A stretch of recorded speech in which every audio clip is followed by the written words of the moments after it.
Assalamualaikum warahmatullahi wabarakatuh. Pada kesempatan ini kita akan membahas tentang katabolisme. Seperti kita ketahui bersama bahwa katabolisme itu merupakan bagian dari metabolisme, yang artinya pemecahan molekul yang besar menjadi kecil. Contohnya kita makan nasi. Nasi itu kan amilum.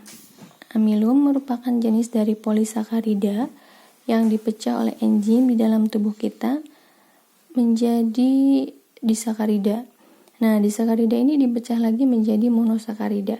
Salah satu contoh monosakarida adalah glukosa.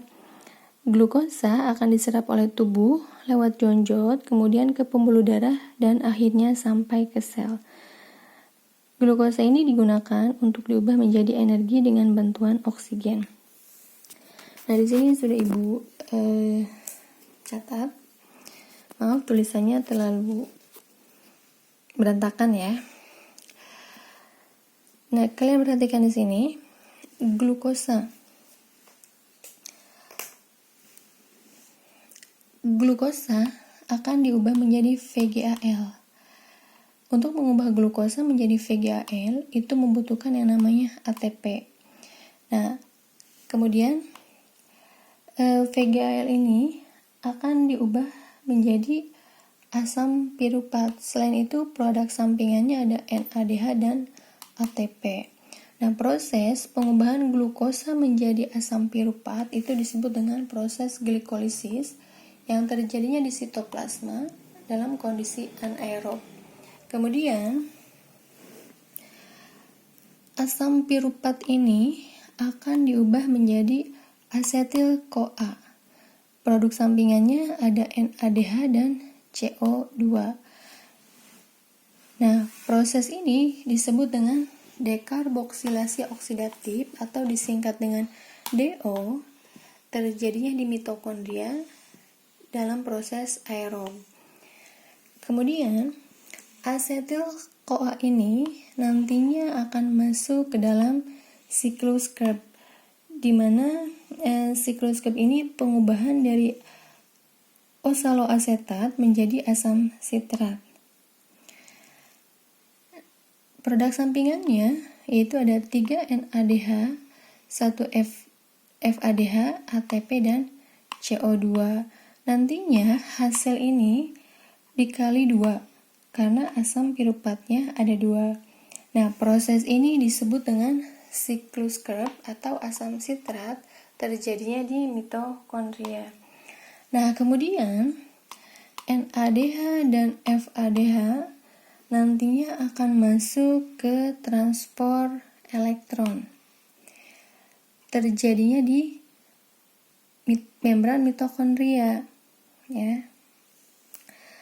Transport elektron ini terjadinya di membran mitokondria. Mitokondria ini punya membran.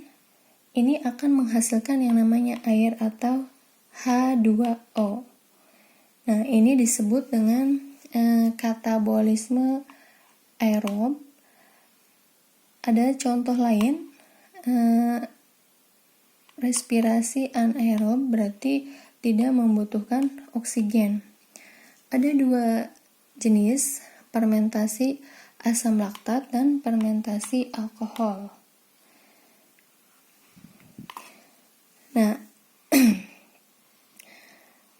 sama fermentasi asam laktat juga dimulai dari glukosa.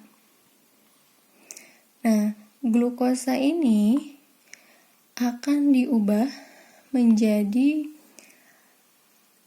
2 asam. Glukosa ini akan diubah menjadi 2 asam piruvat, ya. Produk sampingannya yaitu ada NADH dan ATP. Kemudian asam piruvat ini nantinya akan diubah menjadi fosfoenol piruvat. Nah, fosfoenol piruvat ini akan diubah menjadi asam laktat.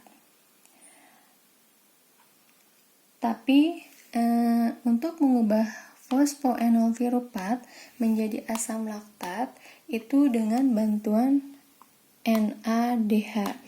Jadi NADH ini mengubah atau memecah fosfoenol piruvat menjadi asam laktat. Kemudian contoh lain ada fermentasi alkohol. Nah, biasanya untuk pembuatan kue, tape, dan sebagainya.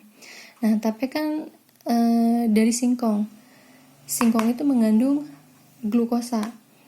Nah, glukosa ini nantinya akan diubah menjadi asam piruvat. Produk sampingannya ada NADH dan ATP. Nah, asam piruvat ini akan diubah menjadi asetildehid. Nah, ini yang menjadi asetildehid ya. Jadi asam piruvat akan diubah menjadi asetildehid. Nah, inilah yang membedakan dengan asam laktat. Ketika terjadi perubahan menjadi asetildehid, ini akan menghasilkan yang namanya CO2. Nah, makanya ketika kita membuat roti menggunakan ragi, itu akan mengembang. Nah, karena terdapat yang namanya oksigen. Sama halnya dengan kita membuat tape. Ya, tape juga dia menggunakan ragi. Makanya di dalam ragi itu ada yang namanya gas ya. Jadi tapenya itu terdapat di dalam tape itu terdapat gas. Nah, kemudian asetildehid ini akan diubah menjadi etanol.